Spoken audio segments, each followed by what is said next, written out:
Hey everyone, welcome to episode 2 of The Nutty Libertarian.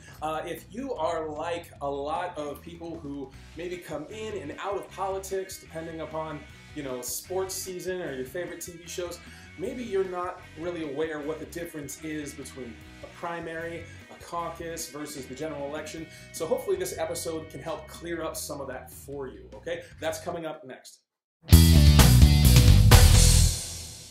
Okay, first, it is necessary to understand that presidential candidates are nominated from a major political party like the Democrats or Republicans, or my personal favorite, yet smaller third party, the Libertarians.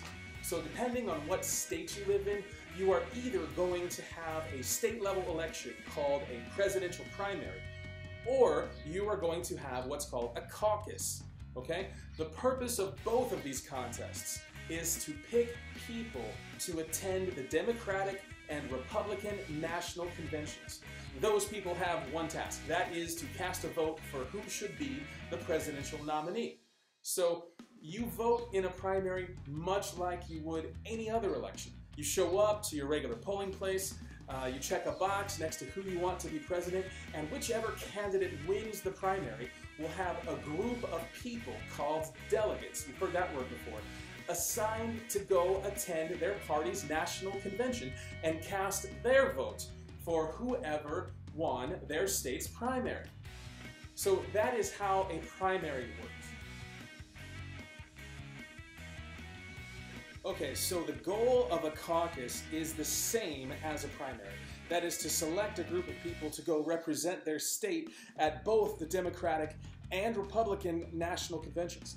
However, the way a caucus goes about choosing their delegates is different, okay? A caucus is a mini convention held first in each county of a state, then a slightly bigger convention held in each congressional district of a state, and then a large state convention, okay? So you have 3 progressively larger levels here. In a caucus state, typically whichever candidate has the most supporters physically show up wins. Any Democrat or any Republican can show up to their initial county caucus. So for example, if lots and lots of Bernie Sanders supporters show up to a county caucus and win, then some of them will be chosen to attend the next level of caucus, the Congressional District Caucus. And again, if Sanders has the most people present at the Congressional District Caucus, he wins and gets a small group of people called delegates chosen to move onto the state-level caucus. And at the state caucus, once again, if Sanders has the most people present, Sanders wins that state, and a small group of people are selected to move on to the Democratic National Convention.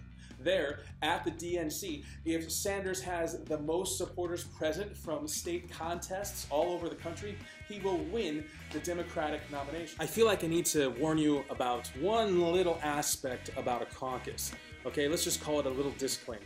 Your First Amendment is well represented at a caucus. So unlike a primary where you show up for 10 minutes and cast a vote and then leave and forget about it, expect to spend 6 to 8 hours or more in a high school auditorium or convention center, and expect crowds to get really into the event and cheer and boo and stamp their feet. That's just the way a caucus is, folks, and it is magnificent. So after the big Democratic and Republican national conventions, there will be a nominee for each party, okay? That nominee is decided by you, the voter, who took time from their busy lives to go vote.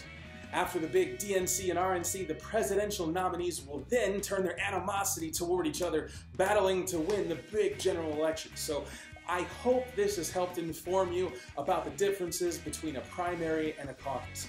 If you found this video to be at all helpful, please let me know in the comments below. Be sure to hit that subscribe button and share this video in all your social media groups. Then please chat me up on Twitter @PushForLiberty and let me know if this video was helpful to you. That's all for this episode, folks. I hope you will join us again for episode 3 of The Nutty Libertarian.